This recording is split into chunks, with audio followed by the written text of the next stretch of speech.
হাট বসেছে শুক্রবারে। কুস্নিপাড়া মোড়ে জিনিসপত্র জুটিয়ে এনে গ্রামের মানুষ বেচে কেনে।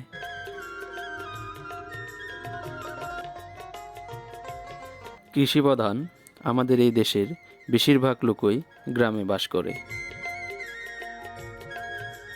দৈনন্দিন চাহিদা মেটানোর জন্য প্রয়োজনীয় দ্রব্যাদি ক্রয় বিক্রয় করার জন্য গ্রামের হাটের গুরুত্ব অনেক। সময়ের বিবর্তনে অনেক হাট হারিয়েছে, তবে এখনও এমন বহু পুরনো হাট আছে যা ইতিহাস ঐতিহ্যের সাক্ষী বহন করে চলছে।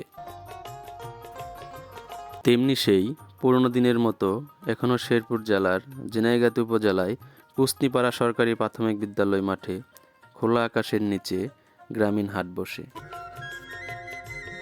হাট বসে সপ্তাহে 2 দিন, শুক্রবার ও সোমবার। অস্থায়ীভাবে বসে সব দোকানপাট।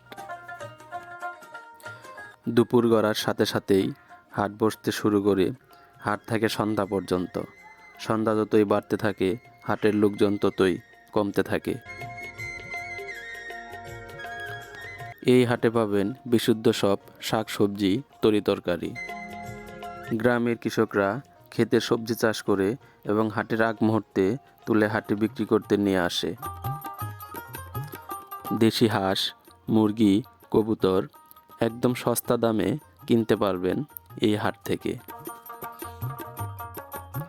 তাছাড়াও গরম গরম গুড়ের জিলাপি, গুলগুলি, পেঁয়াজু, মিষ্টি, গজা, নিমকি, ঝালমুড়ি সহ মুখরোচক নানা রকমের খাবার।